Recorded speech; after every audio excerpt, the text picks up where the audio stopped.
Today we'll be discussing, and a little bit in a haste, of course, as I haven't got much time to do this, but we'll devote the whole class to the Vita Nuova, or Nuova as it is called, which is Dante's first work. I was going to say first finished work, but in a way it's not a finished work. It is a deliberately unfinished work. Dante doesn't really finish many of his works. He interrupts them, he breaks off, and decides to move on to do other things. This is the case with the philosophical banquet, this text of ethics that he goes on writing once he's in exile. It's true for the text on language, so-called De Vulgari Eloquentia, about the vulgar language. The second book, he just won't go on. But it's also true in a way for the Vita Nuova. The Vita Nuova ends with a vision, but we do not know what's going to happen after that. There is a kind of suspension about it. But this is the first work, let's call it full work, that Dante writes. The title means a new life. Though new, or new life, so it means probably youth. It describes the story, an autobiographical account, the lover, the poet, who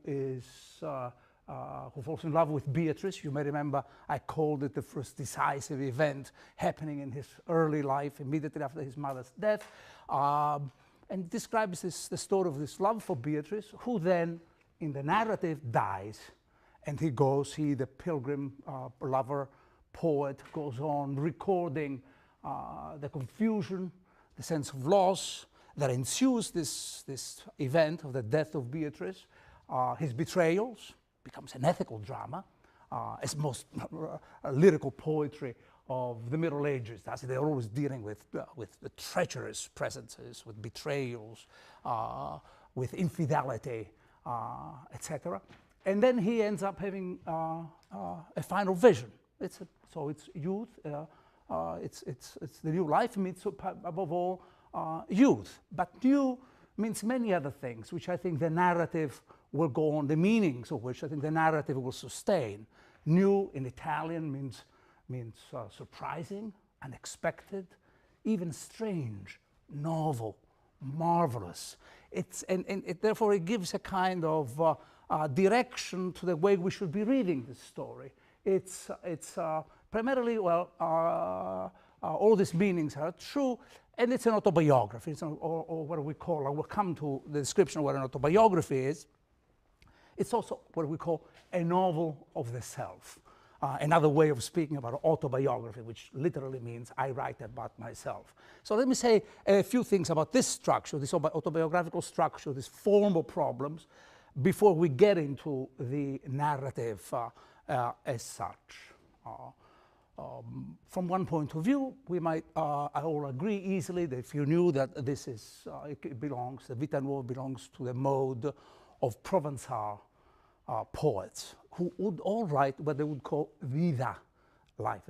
It's just the word that lingers, continues in Spanish, life. That is to say, they would write their poems and they would append a brief account of their lives. This is true for Geoffrey Rodin. They all would do that when they would publish their poems. So we would say that Dante is writing about himself and inserting the poems as part of the texture of his own life. But as an autobiography, though, the text echoes and is modeled on the most important autobiography written in the Middle Ages. In fact, it's written by one who can be called the founder of the autobiographical genre, and it is St. Augustine, who writes, as you know, the Confessions. A Confessions which is a witnessing, which is it's really the story of his life from his childhood in Africa, his growing up as a gifted young rhetorician, philosopher turned rhetorician, who then moves to Rome, where he becomes a teacher, despised, unpaid by his students, moves on to Milan, and the whole narrative climaxes with a conversion. In fact, the whole idea of an autobiography for Augustine is that it coincides with, it is coextensive with a conversion. he writes, he achieves this conversion in a garden in Milan. It's a narrative that we may have at some point a chance to go to and look at it in some detail, and then goes on writing a hermeneutics of the biblical Genesis, as if the new life that he found through the conversion could only literally issue into a commentary about all beginnings, Genesis as the beginning of all beginnings, as it were. But after we say this, and and I can say that Augustine writes in the full awareness that in effect the autobiography has to be the same thing as a conversion, because autobiography demands two voices all the time. It's necessarily ambivalent. It demands the voice of the narrator, who is outside of the narrative and who can look back. In fact, the mode of writing autobiographies is always retrospection. I look back at my life and try to figure out what are the stages, what are the events, what is that makes me now the person that I am. So there's a sort of necessary distance between the protagonist and the narrator, two voices, a narrator who knows more than what the protagonist knew. I am caught in time, and I have encounters in my own life from day to day, and I never know what those encounters really portend, nor what do they mean. And that same thing for you. You have, you probably, I don't know if you hold that which is the most abbreviated unit of an autobiography, which is a diary. You go home at night and you jot down all the great events of the day, but you may overlook the most important. You may have had a meeting with someone, you may have caught sight of some person who eventually 10 years from now will re-enter your life and give an altogether different appearance and direction to your life. This is to say that all autobiographical experiments, like all diary entries, are always uncertain and fundamentally false. Because you can never really write, you can only write about what you know at that point, and you can never really write about the whole structure of your life. To be able to write about the structure of your life, you have to die. That's Augustine's idea of the necessity of conversion. It's a symbolic death by means of which you come back into existence, you come back into life as a new man, you have a new life, and now with that, from that standpoint of your being a new life, you can have all the necessary detachment to look at your past and decipher that which was in a haze, that which was uncertain as things went on. The other reason why you need this kind of structure in autobiography, this double voice, is obvious. Because if I go on writing about my life without any sense of what my life is about, can you imagine what happens? I go on writing every single thing that I do, which means that I would need another life to be able to say, well, I got up in the morning, I brushed my teeth, etc., etc. It becomes a random, senseless accumulation of facts without any particular meaning or direction. Dante is aware of this type of complication of autobiographies. You don't have this kind of autobiography. You have autobiographical writings beforehand. You have a kind of self-analysis. Think of the figure that is most powerful for Augustine is David, King David in his Psalms, with a kind of reflection, a kind of turning inward and trying to pinpoint the shifts in moods, moral judgments, temptations, the idea of one's own sinfulness. But this really means a kind of internalization of one's life. Okay, Augustine will not do this. Augustine will go into the interiority of his self, into the interiority of his consciousness, but he will also describe what has happened to him in the public space. He goes inside and outside all the time. Dante's or Vita Nuova, you have all read it.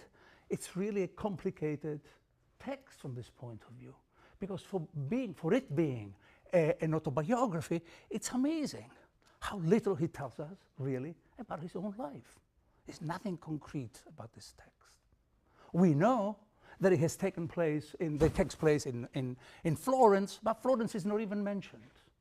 as a city. We only infer that it's Florence because at one point there is a description of a river that crosses by it, and which Dante uses because he has had an inspiration. Words come to him with the same kind of strength and naturalness with which the waters of the river flow. That's the implied meaning of that association, the description of a landscape. There's a river, and fantastic words came to me, which I jotted down because I want to remember. It's the turning point in poetic terms of the Vita Nuova. When he addresses the poem, he understands that to write poetry, he writes a famous line, "Women who have intellect of love." It is a remarkable line, "Donne che avete intelletto." It's a remarkable line, and I will explain why it's a remarkable line. It was never written. That kind of perception was never really part of the warehouse of the poetic imagination. So what does Dante do? It's a little bit abstract. It's a kind of enigmatic account that he gives. In this, he's unlike Augustine. It begins with a reference to the book of memory. In that part of the book of my memory, within which little has been written, I find words which I cannot go on repeating in all, but I would just transcribe some sentences, the meanings of them. So he understands that here we have, first of all, it's a book of memory, a necessary act of retrospection, and memory. It has a number of other implications and dangers. What are the implications? Well, Dante is writing this, he's about 25, 24. Here, it's a provisional retrospection of his growth as a poet. He certainly knows that memory is the mother, as you know, of the muses. This is the famous myth, right? There's the old Greek myth that memory, Mnemosyne, lay with Jupiter for 9 successive nights, and from their copulations, the 9 muses came into being. So memory is the mother, so, which means that art is always an act of memory, a way of remembering, an act of remembrance, we could say. But it has also some dangers that Dante will go on reflecting about, is that if you go on getting caught in the activity of memory, you run a serious risk. The risk of changing your sense of life and your sense of reality into the phantasms of memory, because that's what memory is. It's called, as you know, the eye of the imagination. That's the famous description of memory. The Greeks, of course, used to put memory in the heart. And in fact, as you know, the ancient Greeks used to put memory in the heart. In fact, as you know, in Italian we still say or in Spanish, recordarse, no? Which really has the etymology. In English, record has the etymology of the heart. We remember. But in the Middle Ages, it's already part of the imagination. It's called the eye of the imagination, which means that it has a visionary component to it. And this explains the emphasis on dreams, vision, strange apparitions with which this text is punctuated from the beginning to the end. But Dante, I repeat, understands that there is a danger to memory, and the danger of memory is the transformation of experience into a phantasmatic reality. We are all living in the world. It's like you are always looking backwards, and you're not Janus-like. You don't look in all directions. You don't look ahead.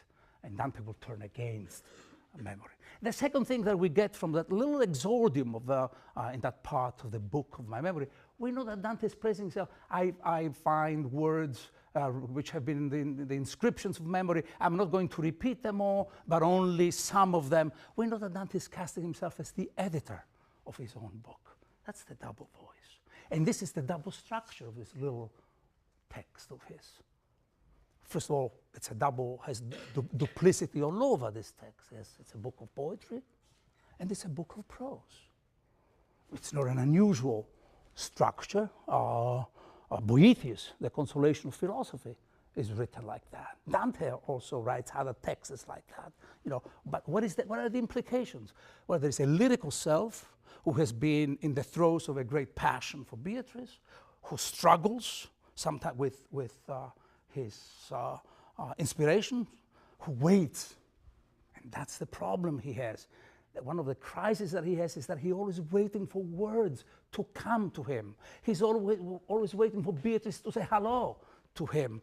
There is a way in which he casts himself as a passive protagonist, weak-willed, unable, sort of believing that the will can direct him wherever the will wants. And that's another problem that we are really going to talk about. And then finally he understands that he better get out of that mode. And in effect, and I will say this by making your turn, just talking about the formal structure now, the whole text is written in the past mode. The whole text, in that part of the book of memory, a commemoration of a great event in the private life of the pilgrim. The love, which he doesn't even know what it is. He doesn't even know the woman. He doesn't even know what the passion is. And part of what the tension of this text is to ponder what it is that the passion means and what it is that it's doing to him and to his mind. But by the end of in chapter 42, which, by the way, let it be said in passing, it's the division in numbers is completely arbitrary. We don't know. That's not the way books were written. Codices were written in Dante's time. It was a continuous, to save pages and papers, some people really believe, but the modern editors have made it controversial into 42. Others who believe there should be 30, and I agree with that. But let me read the last passage, the last paragraph, which is no poetry now, ends with prose, with a voice of reflection. Prose functions as the work of reflections on the lyrical inspirations, on the immediacy of the lyrical voice. So that's the double voice. I'm an editor and I'm a poet at the same time. Sometimes the editing, the notes that he writes, say nothing about the poem. They try to, sometimes he goes on into a formal, mechanical description about, well, this sonnet is divided into two parts. That doesn't really add much to the inner life, to our understanding of the inner life of the protagonist. This is what he says in 42, chapter 42. After I wrote this sonnet, which is about the famous vision of Beatrice sitting at the foot of God's throne. And so he decides that he has to go there. He decides that he has to go and meet her. That's the last vision. Okay? After I wrote this sonnet, there came to me a miraculous vision in which I saw things. It's like a visionary burden of the narrative is kept up from memory now to vision that made me resolve to say no more about this blessed one. And blessed in Italian, by the way, is a pun on the name of Beatrice, the one who is blessed, the one who is the bearer of the good. That's really what it means. Until I would be capable of writing about her in a nobler way. So that's the unavoidably unfinished quality of the text. I can't go on. To write about her, I need to do more work, I need to do more research and find out what I really can say about this woman. So he will stop. That's what I call an unfinished, an inevitably unfinished narrative. To achieve this, I'm striving as hard as I can. And this, she truly knows. Accordingly, if it be the pleasure of him through whom all things live, that my life continue for a few more years, I hope to write of her that which is never written before of any other woman. And then it may please the one who is the Lord of graciousness, that my soul ascend to behold the glory of its lady, that is of the blessed Beatrice, who in glory contemplates the countenance of the one, qui est per omnia saecula benedictus, who is through all times blessed, and ends with a pun on, again, Beatrice. What is the most important to me, the most important point of this paragraph? The intrusion of the verb of the future. The only time you find in the narrative, I hope. The whole text is contained between an exercise of memory, an idea of something which is past, and that tempts him greatly, because if something is past, you think that you can even control it. You can certainly decipher it. You can hope to extract from it some particular meaning, narcissist, complacently or not, and then ends with a projection of the self into the future. Another work has to come. This is the preamble to something more, which I cannot really contain. So memory is abandoned, the work ends with an image and within the horizon of the future. This is really very important. The limitations of memory can be understood only from this point of view. Because hope, as you know, when you think of hope grammatically, this is what is the future. It says, I hope to write. There's no future there. I hope. It's in the present.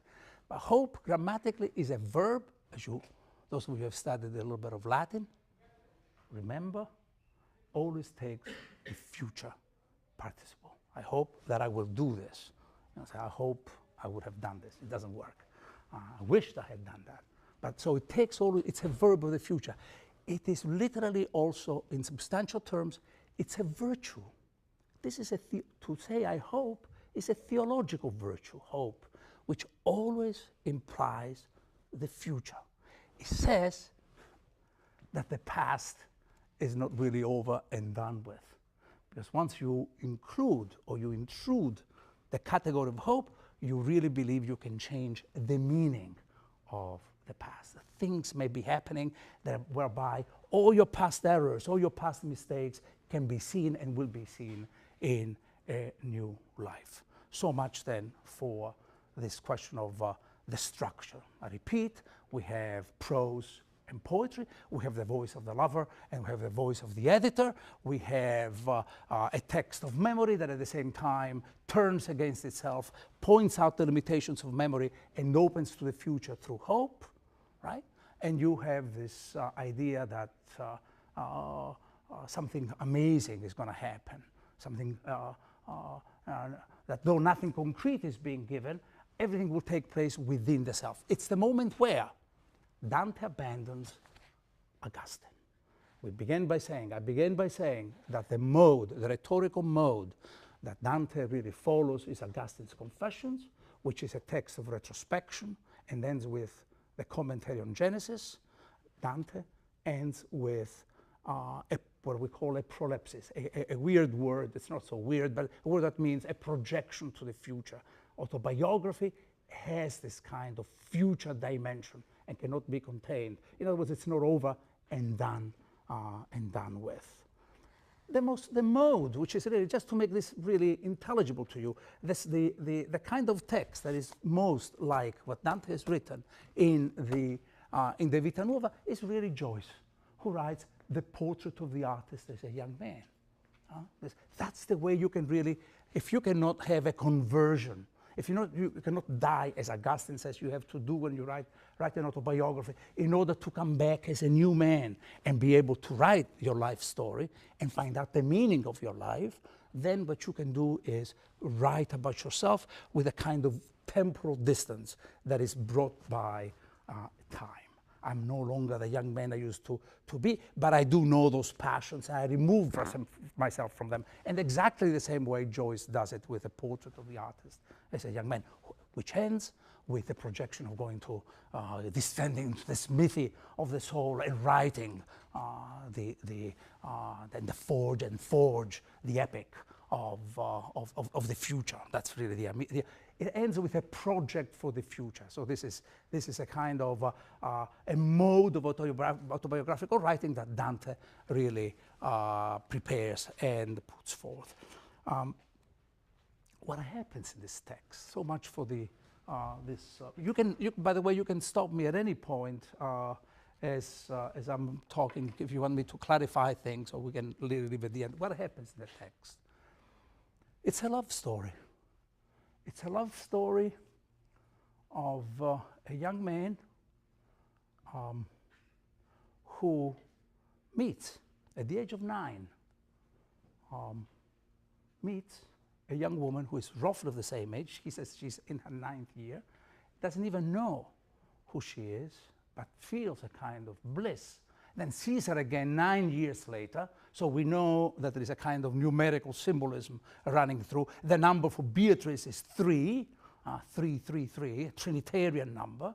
She comes, she reappears, and he's convinced that this is going to be the love of his life. But he doesn't even know what love is. He does not know what love is. what he does know at the beginning, and this is what part of the economy of this narrative really focuses on, trying to ponder what love may be. You know, the culture of the Middle Ages is filled with literature of love. This could be viewed as one of the many love books of the Middle Ages. And in case some of you may be looking already for a topic for your paper, you could write about the love books of the Middle Ages. What are the other love books, the famous love books of the Middle Ages, which are completely different from the love books of the Middle Ages coming before? For instance, The Art of Courtly Love of Andreas Capellanus, which is, as some of you know, it's a codification of what love is. The idea that love is an art, the art of courtly love, that it's obviously a natural instinct or thrust or passion, and yet has to be changed as if there can be a sentimental education. One has to learn how to contain, how to hold off excesses, how to hold off the potential disruptions and violence that love will produce. There are the romances of Chrétien de Troyes that you may know about, which is all about love at the court, the place of pleasure within the unfolding of responsible life. There are so many other texts, a lot of the Provençal poets, whom Dante really evokes. Dante writes about love. And let me say a couple of things so that you can really, it's not the first time that people reflect about love, of course. The Greeks tried to do that. And you may remember Socrates, who always wonders what love is. Is it a figure of speech, a manner of speaking? You know, there is no such a thing as love. That's just a useless figure of love. Is it a god that possesses me? It's just a natural instinct, and that we call love, and so on. This variety of passions, this variety of ways of understanding love, all figure within this text. The main thing is that Dante meets Beatrice, doesn't even know who she is, does not know what's happening to him at the age of 8. It starts in an involuntary way. The whole point of this narrative is that things seems to be happening to him. Not only he's a passive figure, but even love comes to him. He doesn't will it, he doesn't look for it. And in many ways, look at this passage here, okay, in chapter 2. 9 times already since my birth, the heaven of light had circled back to almost the same point where they appeared before my eyes. It's appeared, it's an apparition. Something gives itself to him before my eyes. The now glorious lady of my mind, who was called Beatrice even by those who did not know what her name was. She had been in this life long enough for the heaven of fixed stars to be able to move a 1/12 of a degree to the east in her time. That is, she appeared to me at about the beginning of her 9th year. So she's a little younger than he is. And I first saw her near the end of my 9th year. She appeared dressed in the most patrician of colors, subdued decorous crimson.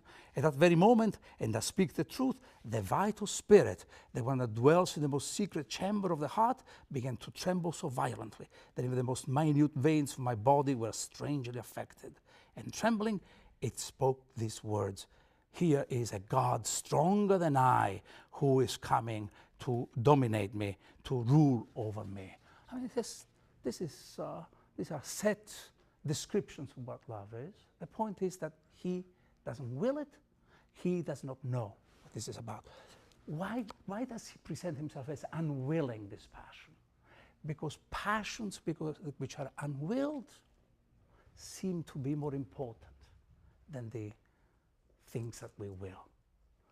If they are unwilled and they happen to me, they may have the mark of a secret necessity. There may be a pattern behind them that I do not know, but it happened to me. Do you see what I'm saying? I do not have any responsibility about it. I don't know what that is. He will find out in time that he cannot go on obeying the rules of the will, that he has to go on understanding that the will needs to be in turn ruled by reason. And the other thing that he does is that there's this God, this figure of love as a God, clearly a literary conceit.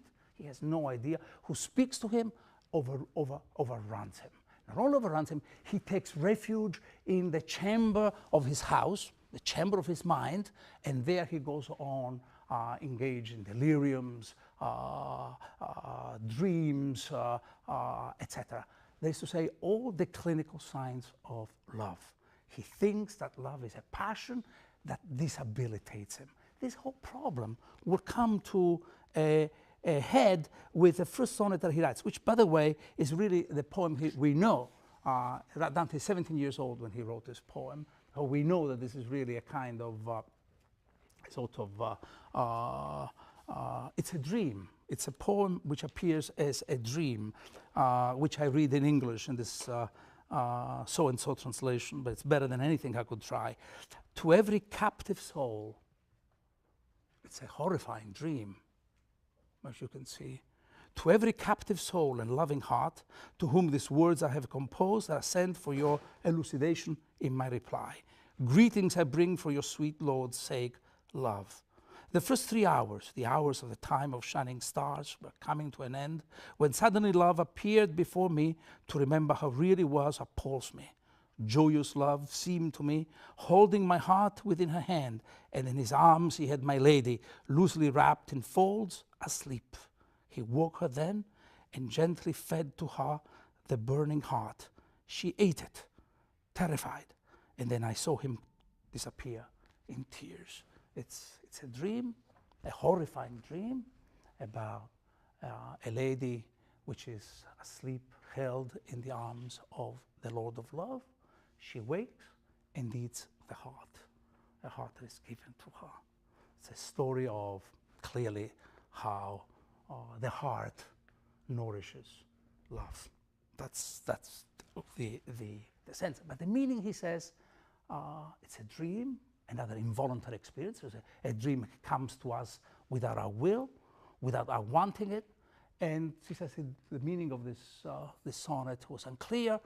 He writes the sonnet and sends it out to his fellow poets in Florence. He sends one of them to the person who is going to become his best friend, and to whom this text is dedicated, and who will appear very soon in the text. His name is Guido Cavalcanti. We shall see him in hell, by the way. Dante will put him in Inferno 10, and we'll talk about him at length. And Guido answers, because that was the fashion.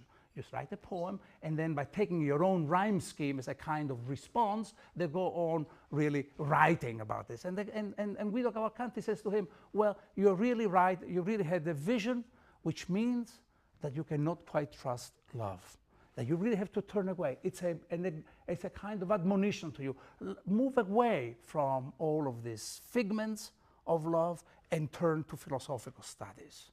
It's only in the mind that you can find, and in the pursuits of the works of the mind, that you can find some kind of truth and stability for yourself. Outside of it, there is only, and if you pursue love, there is the world of derangements. By the way, another physician of the time, Dante, his name was also Dante da Maiano, he decides to write to him, and also writes about the sonnet. He says, well, this really means that you have humoral problems.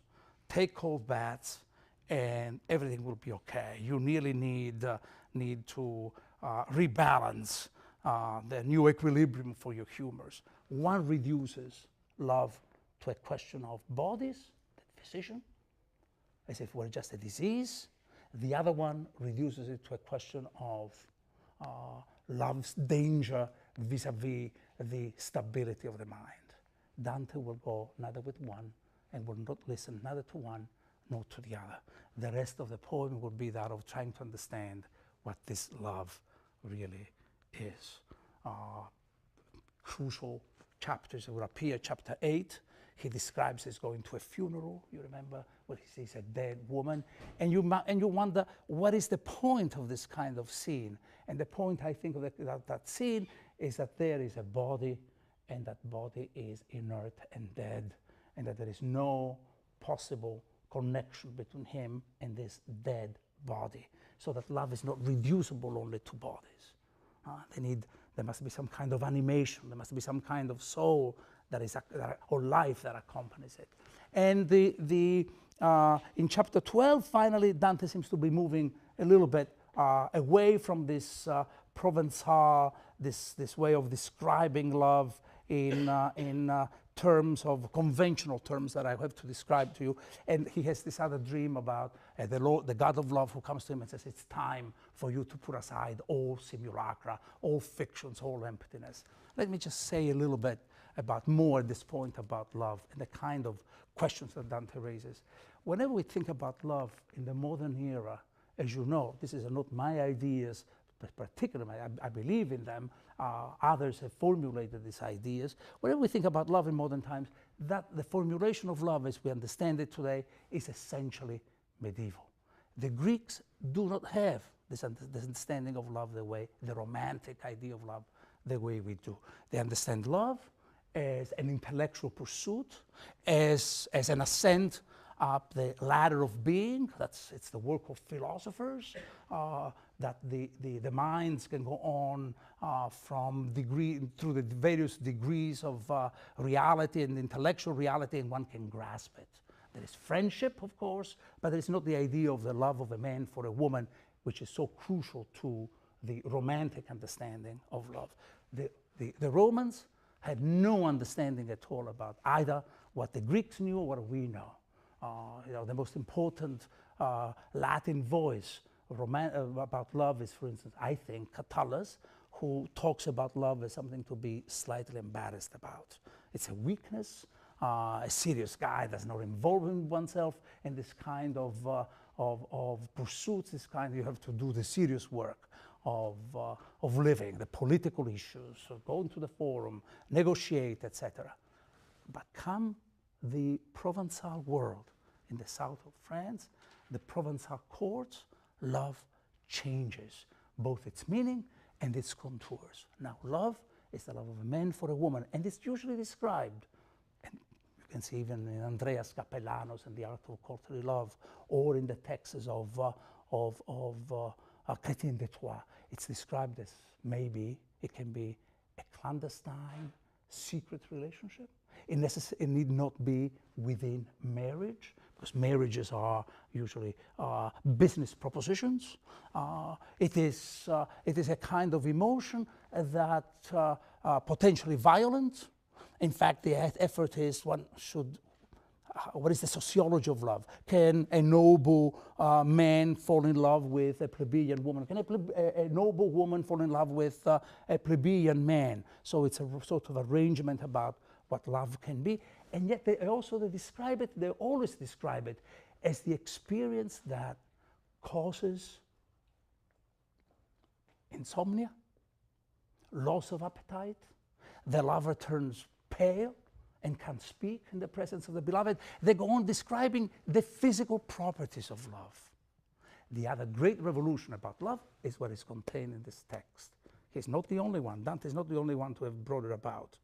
His teachers and people, the likes of Guido Cavalcanti and Guinizelli, were going to the same direction. Namely, that love has to be explored for the changes it brings to the mind. How can it be? This is a kind of problem that they raise.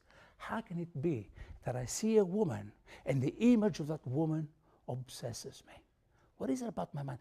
Why do I want to be better than I am? How am I going to be educated in the light of the love, in the light of the love that I feel for this woman? And in effect, this kind of metaphysical aspect of love is the special burden of this text. And let me just give you an idea. It happens, the first time that this happens is exactly with the famous poem that I mentioned to you, that is the turning point, chapter 19. Let me just read this paragraph. This is the turning point in Dante's understanding of what love is.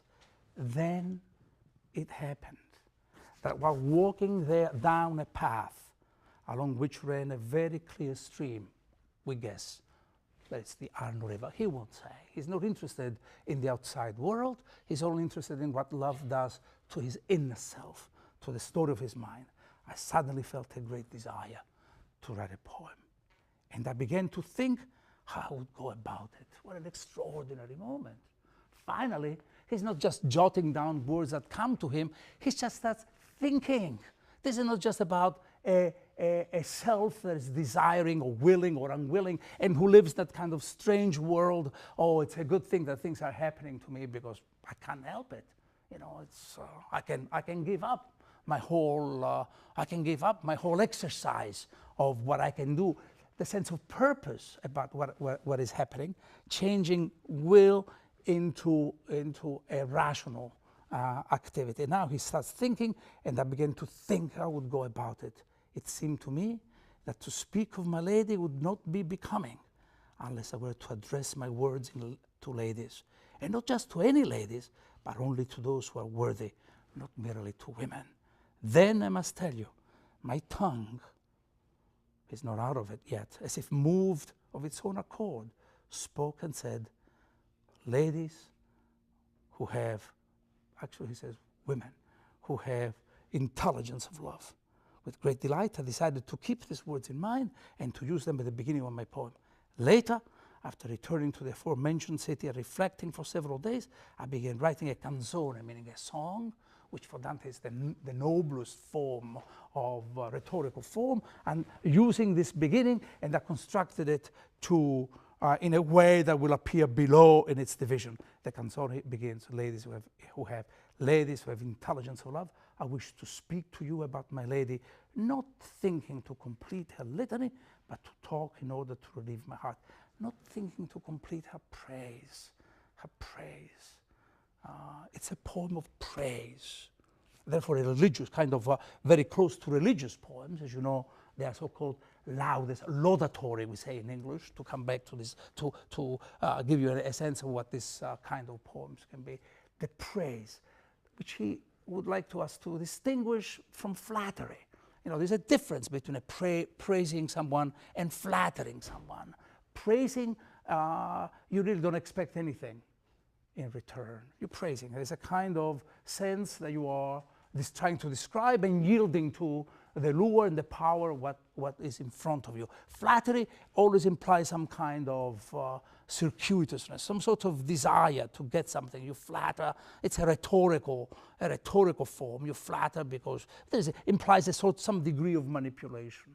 But the most important word, it is women who have intellect of love. Intellect of love.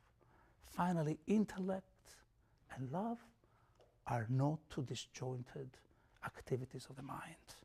It's not what Guido Cavalcanti, who really believes in parts, who really believes in a world which is sundered one from the other, in a fragmentary world. We'll come to that in Inferno 10, who really thinks that time is all fragmented from itself anyway, experiences are all fragmentary, that love, if I have a passion, I can never quite come to understand anything. In fact, when I am in the throes of passion, my mind ceases its operations. This poem is written against Dante's best friend, to whom this text is dedicated. And so we are forced to think, and I will go back with this poem in a moment, but let me make a brief digression about the relationship between friendship and love. They are two extraordinary virtues. We call them passions, but they're also virtues. Is there anything better than friendship? Is there anything better than love? But Dante brings up, this is the part of the radical way of Dante's thinking. He brings us to the point where you really have to distinguish between things that seem to be equally powerful virtues. And what is friendship? Well, the text is dedicated to Guido Cavalcanti, which means that friendship implies a conversation of minds. The word conversation, as you know, in Latin means things turning together.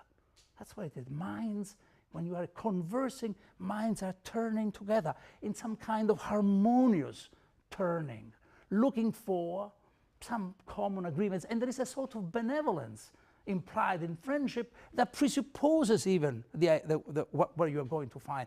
We are going to, not only its benevolence is the condition for friendship, it's really the point of arrival. We're going to like each other even more after we discuss. We disagree, but we are doing it benevolently. That's the gift of friendship. It's a virtue. In the ethics of Aristotle, it's counted as one of the major virtues. And so does Dante in his own rewriting of the ethics of Aristotle, which is the banquet. But love, for Dante, here is more important than friendship. And it's more important for friendship because it forces you to think. It forces you to think. Something happens to you, and that mobilizes your mind. You gotta go looking for the signs of love. You try to look for what kind of sign is my beloved sending to me, etc. The mind is engaged in an extended mode of self-reflection. So intellect and love now go together. That's the revolution. Let me go back to the theme that with which I started. This is the beginning of a so-called sweet new style, the kind of poetry that the Tuscans write, and which is a sort of rethinking of what the Provençal poets were doing. The Provençal poets are writing poetry in the mode of I tremble and I shake, and the image of the beloved, I cannot even tell anybody. I have to keep my passion away from the flatterers because they are going to violate my secret. And so I have to always protect this. I have to protect the identity of the beloved. To give a sense of singularity and uniqueness to this passion. The Tuscan poets, Dante, Cavalcanti, Vinizelli, they come along and say, no, what matters is that love can become part of an intellectual experience and intellectual assent. And knowledge only favors love. And love mobilizes the mind to go on thinking. See, I really don't want to say too much now because we have so much time ahead of us. The great debate, philosophical debates in the 13th century, is always the following. It's between the so-called voluntarists and rationalists. Very simple. The voluntarists are those who believe that if I want to know something, I have to love first. That love is crucial to my knowledge. If I, probably you remember from your own early youth, when some of you would be interested in a boy or the boy and the girl, someone would say, oh, you really love that person. What do you mean? I don't even know him. I don't even know her. That's really the issue. If you love so that you may know. That's the position of the voluntarists. No, others would say, you have to know first in order that you may love. And they're fierce debates. Dante is circumventing all of this. Intellect and love are like the 2 feet that carry us along. And you move one and you move the other. And only this way can you walk without being hobbled, as he will be later when he starts Inferno. So this is the great change, what we call the sweet new style. And the sweet new style means, therefore, a highly philosophical, highly intellectual kind of poetry, a poetry where the woman or the love of a woman can take you up to the divinity, love through love, and the understanding that that which rules the world is not just an idea, it's just love. And therefore love is the only way of coming to it and pursuing it. And some examples of this kind of experience will happen very soon. I want to mention this great poem that he describes, this little sonnet where which sort of pursues immediately after, chapter 20. Let's look at this sonnet. After this canzone had become, this canzone about women who have intellect of love, had become rather well known, one of my friends who had heard it was moved to ask me to write about the nature of love. That's not what forget about the experiences about being sleepless, where Dante starts as a Provençal poet. He's now refining that idea and wants to think about the nature of love, philosophical idea about love, having, without losing sight of Beatrice, having perhaps from reading my poem acquired more confidence in me than I deserved. So, thinking that after my treatment of the previous theme, it would be good to treat the theme of love, and feeling that I owed him to my friend, I decided to compose a poem dealing with love, as I wrote this note which begins, love and the gracious heart are a single thing. As Minicelli, who is another poet of the Sweet New Style, he's the father of the Sweet New Styles, tells us in his poem, one can no more be without the other than can be a reasoning mind without its reason. Nature, when in love mood, creates them, etc., etc. So this is the shift now, the full awareness, the learning about love. Dante has gone through the school of the philosophers in order to learn about this. This means that this whole text really is traversed by two interrelated themes. There are two stories, two thematic strains running through. One is the story of a love for Beatrice, Dante's love for Beatrice, a way of understanding what love is. Is it a physical impulse? Is it a demon? Is it a figure of speech? Is it a simulacrum, another fiction that we tell each other, or not? And he goes on learning about this. The other thematic strain of this text has to do with learning to be a poet. Dante is also telling us the story of his poetic growth, how he begins imitating the Provençal poets, imitating now the poets of the Sweet New Style, and finally finding his voice. And how the two themes really shed light on each other, because I can only understand this about love, and if I understand really things about love that nobody else has understood, I can really go on writing about the poem, about love, writing poems that nobody else can go on writing, which is a famous promise, the hope he expresses in chapter 42. And if I can go on writing about love in a way that nobody else has ever written, it means that I understand love more than others have understood love. And at any rate, the great poem that he starts writing when he's, in a sense, even in a kind of rivalry with Minicelli, appears in the sonnet that starts here. I could mention 21, the power of love born in my lady's eyes, where now it's not only about the nature of love, but he goes on trying to find love within Beatrice. It's not the God of love that has been abandoned. It's not the conceit of love. It's not the words, the strange, enigmatic words of love that have come to him from oracles and traditions. Now that is love for the concreteness of Beatrice herself. As I said earlier, very much in passing, the text has an extraordinary sonnet that I read in Italian, a couple of lines, a few lines, so you can hear the sound of this poem. Chapter 26. This is about Beatrice, the apparition of Beatrice.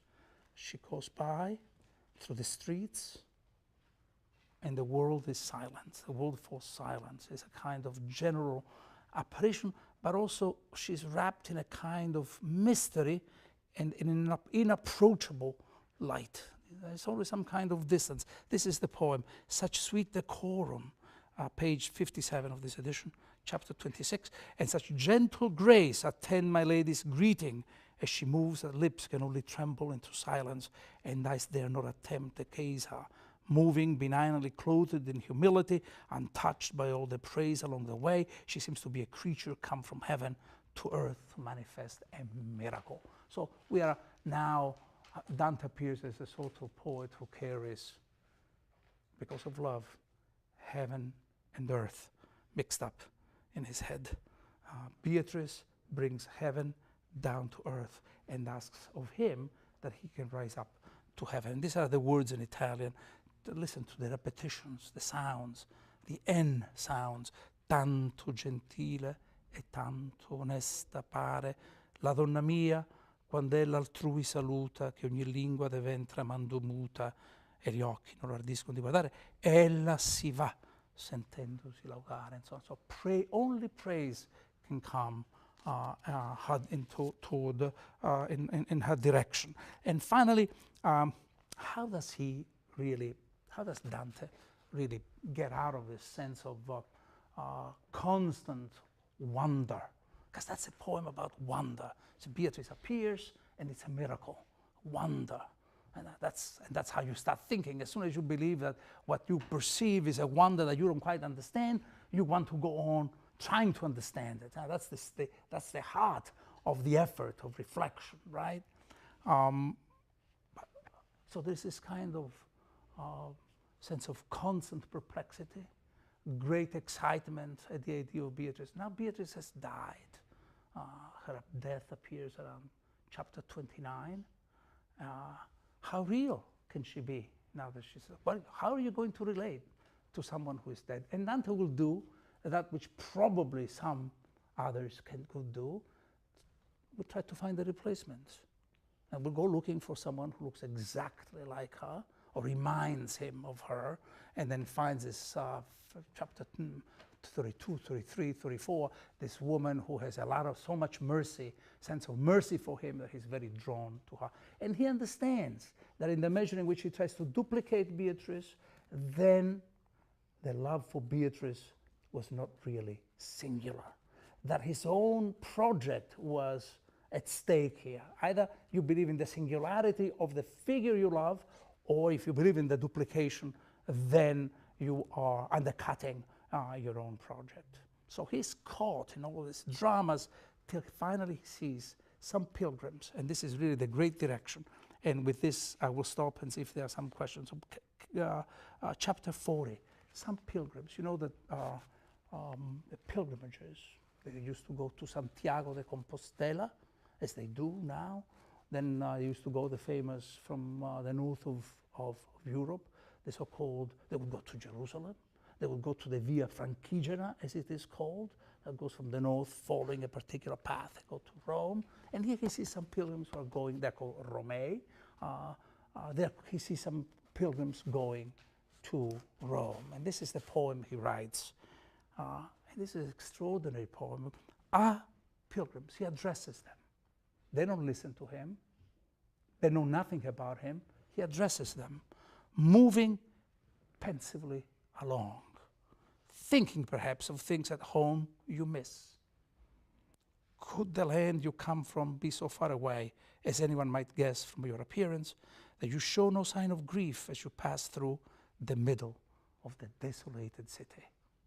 This is a phrase that normally is used for Jerusalem, the desolated, the abandoned city. This is Florence, though. Like people who seem not to understand the grievous weight of woe it has to bear. If you would stop to listen to me speak, I know, from what my sighing heart tells me, you would be weeping when you leave this place. Lost is the city's source of blessedness, and I know words that could be said of her with power to humble any man to tears. It's really another great shift in the movement of the poem. He sees pilgrims who are going somewhere, and he realizes that he's not like them. He's not going anywhere. He is moving in circles. And if you move in circles, you get nowhere. Now, something happens around him that will, in many ways, shake him from that kind of circular self-absorption in which he finds himself. And the second thing is that he understands. This is an extraordinary poem. Read it again for yourselves when you have a chance.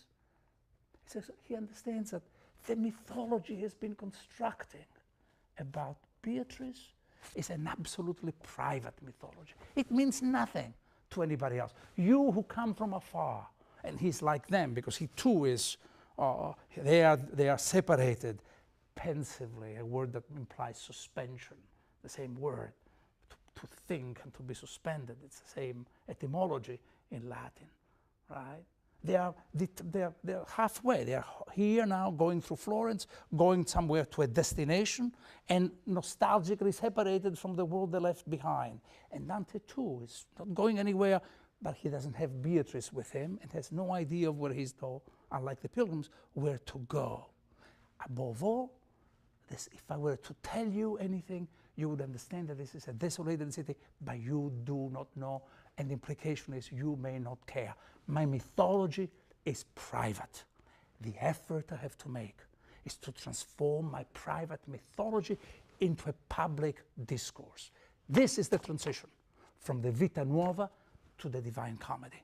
The Divine Comedy will be a text where finally Dante will go on literally theatricalizing, literally staging his own passion through the passions of others, involving all others in his discourse and creating what I would call a public mythology. So this is really the most important moment, and which ends with another journey of the mind that we will make the next one beyond the sphere that makes the wider round, passes the sigh of reason from my heart, and your intelligence, the love in tears, endowed with its urging it on high, etc. Here he sees Beatrice far away and decides to undertake his journey, the journey of knowledge, the journey of exploration, the journey which will be, which is the journey of life, and which is the journey that will be at the heart of the comedy, or the Divine Comedy, with which we start next time. So this is really a kind of experience, poetic experience, that Dante will go on at the start. He's still a young man. He's exploring a lot of possibilities. He's gathering all the voices around him, but he internalizes them. They are not, it's not still the kind of encyclopedic text that the Divine Comedy will necessarily be, where he has to involve all discourses, all whispers, all groans, all noises. The whole world has to speak through his poem. That's part of the most inclusive vision, rather than excluding anything. But this is a time, is an effort to try to find himself as a poet with a project, and that project will be necessarily a project of the future. There is no poet that I know in the Western tradition which is so given to the idea of the future, and who is more of a poet of hope than Dante is. I call him a lot of things, and I will call him a lot of things. I'll call him the poet of exile, which he is. I call him the poet of love, which he is. I call him the poet of peace, which he is. There's an ironic thrust underneath his whole, even his polemics, fierce polemics. But above all, and now, for now, he appears as the poet of hope, in the knowledge that hope is the most realistic of virtues. Because it tells us that the past, not even the past, may be dead. That really despair is the most crucial sin that one could have in this universe. The belief is to say that things are over and done with. Dante says, I'm not done yet. I still have a project. I can't even begin to tell you about it. But let me stop now because I have other things to do. That's the substance of this poem. And in this sense, it's a preamble, a preparation for the Divine Comedy. And since I'm trying to give you a sense of Dante's own life as a flesh and bone kind of guy that he was, what happens after this poem? Beatrice has died, literally in 1289 she dies. Dante now is married, marries a woman he will never mention, who belongs to a decent family in Florence, the Donati, troublemakers, and Dante doesn't really like. And Dante will enter public life. And this public life, which also means that he will have a great interruption to his intellectual pursuits. Till in 1302, as probably you remember, I mentioned, he's banned from Florence to go into exile, and once he's in exile, then his production will start again. He'll start writing about the language, the theory of the language, the first treatise on language in the Western world. He writes a text of ethics, which is the Banquet, and then the Divine Comedy. We'll begin next time. We'll find him in the middle of his journey, which is Canto 1. But since we have a few minutes, do we have questions? I said a lot of things. I hope it was, I'll go back to some of these things. So but questions?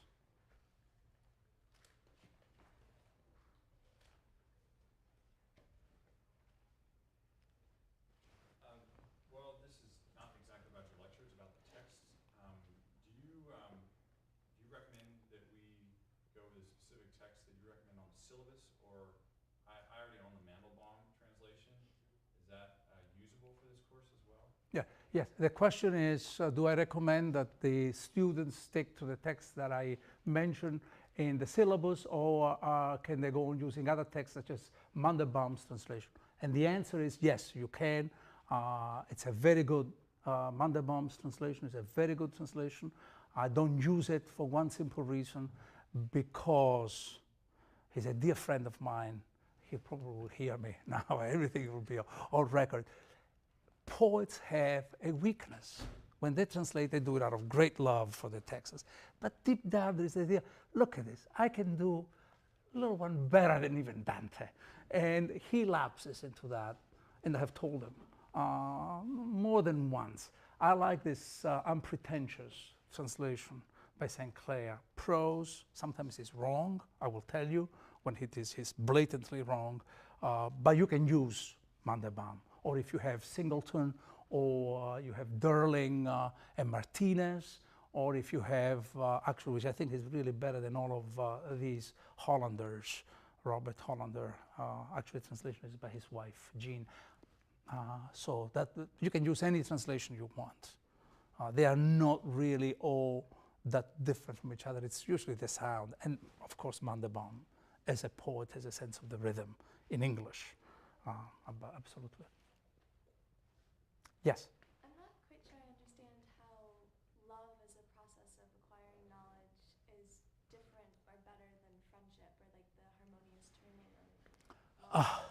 Yeah, the question is very good, first of all, and is why should I make a claim that love as a process of knowledge is better than friendship, which you're really singling out that which is one of the dramas of the Vita Nuova, a book dedicated to, but Dante dedicates to his best friend, Guido Cavalcanti, and yet it's about Beatrice. And when Cavalcanti appears, he says, forget about love, just, turn to philosophy, in a sonnet that is very well known and that I quote in some piece or other. So there is a tension between the two, of love and friendship.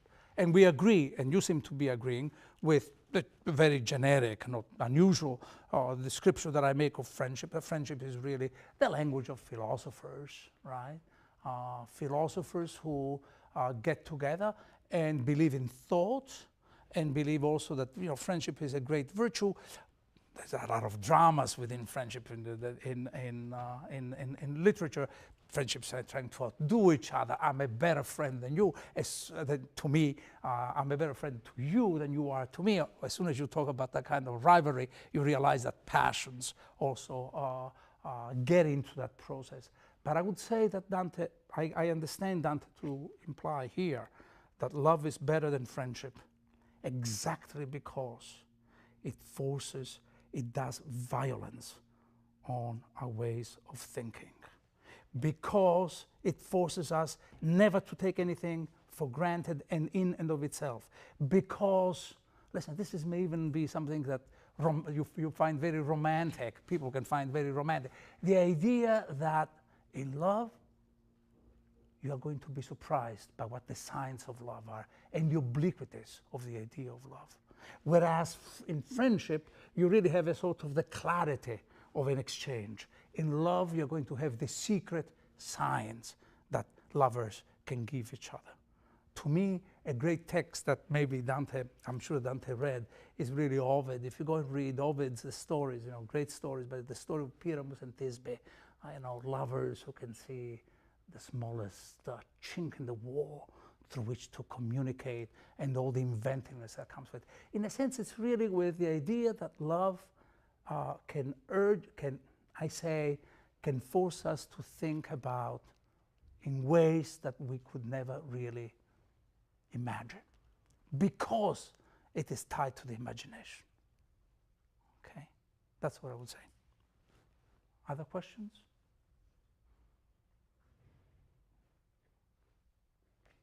Okay, I think that does it.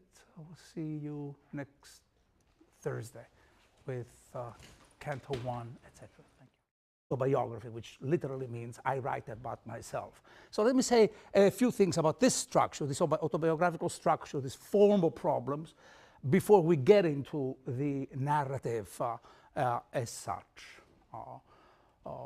from one point of view, we might all agree easily that if you knew that this is, the Vita Nuova belongs to the mode of Provençal poets who would all write what they would call vida, life. It's just the word that lingers, continues in Spanish, life. This is to say they would write their poems and they would append a brief account of their lives. This is true for Geoffrey Rodin. They all would do that when they would publish their poems. So we would say that Dante is writing about himself and inserting the poems as part of the texture of his own life. But as an autobiography, though, the text echoes and is modeled on the most important autobiography written in the Middle Ages. In fact, it's written by one who can be called the founder of the autobiographical genre, and it is St. Augustine, who writes, as you know, the Confessions. A Confessions which is a witnessing, which is it's really the story of his life from his childhood in Africa, his growing up as a gifted young rhetorician, philosopher turned rhetorician. Today we'll be discussing, and a little bit in a haste, of course, as I haven't got much time to do this, but we'll devote the whole class to the Vita Nuova, or Nuova as it is called, which is Dante's first work.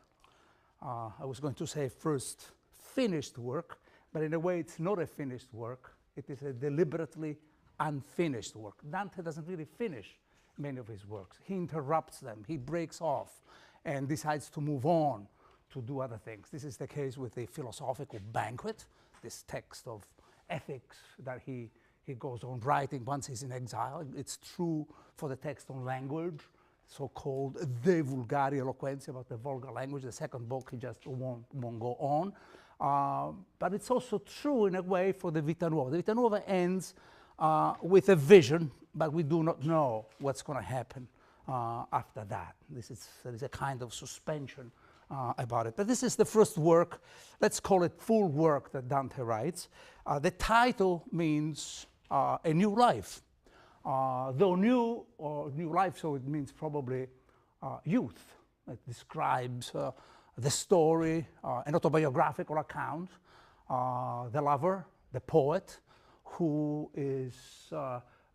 falls in love with Beatrice. You may remember, I now the person that I am. So there's a sort of necessary distance between the protagonist and the narrator. Two voices, a narrator who knows more than what the protagonist knew. I am caught in time, and I have encounters in my own life from day to day, and I never know what those encounters really portend, nor what do they mean. And that same thing for you. You have, you probably, I don't know if you hold that which is the most abbreviated unit of an autobiography, which is a diary. You go home at night and you jot down all the great events of the day, but you may overlook the most important. You may have had a meeting with someone, you may have caught sight of some person who eventually 10 years from now will re-enter your life and give an altogether different appearance and direction to your life. This is to say that all autobiographical experiments, like all diary entries, are always uncertain and fundamentally false. Because you can never really write, you can only write about what you know at that point, and you can never really write about the whole structure of your life. To be able to write about the structure of your life, you have to die. That's Augustine's idea of the necessity of conversion. It's a symbolic death, who then moves to Rome, where he becomes a teacher, despised, unpaid by his students, moves on to Milan, and the whole narrative climaxes with a conversion.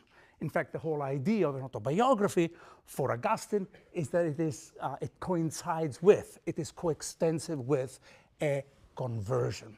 He writes, he achieves this conversion in a garden in Milan. It's a narrative that we may have at some point a chance to go to and look at it in some detail, and then goes on writing a hermeneutics of the biblical Genesis, as if the new life that he found through the conversion could only literally issue into a commentary about all beginnings. Genesis as the beginning of all beginnings, as it were. But after we say this, and and I can say that Augustine writes in the full awareness that in effect the autobiography has to be the same thing as a conversion, because autobiography demands two voices all the time. It's necessarily ambivalent. It demands the voice of the narrator, who is outside of the narrative, and who can look back. In fact, the mode of writing autobiographies is always retrospection. I look back at my life and try to figure out what are the stages, what are the events, what is that makes me, now called it the first decisive event happening in his early life, immediately after his mother's death, and describes the story of this love for Beatrice, who then, in the narrative, dies, and he, the pilgrim lover, poet, goes on recording the confusion, the sense of loss that ensues this event of the death of Beatrice, his betrayals, becomes an ethical drama, as most lyrical poetry of the Middle Ages does. They're always dealing with the treacherous presences, with betrayals, with infidelity, etc. And then he ends up having a final vision. So it's youth, it's the new life, means above all youth. But new means many other things, which I think the narrative will go on, the meanings of which I think the narrative will sustain. New in Italian means surprising, unexpected, even strange, novel, marvelous. Therefore it gives a kind of direction to the way we should be reading this story. It's primarily, well, all these meanings are true, and it's an autobiography, or what we call, I will come to the description of what an autobiography is. It's also what we call a novel of the self. Another way of speaking about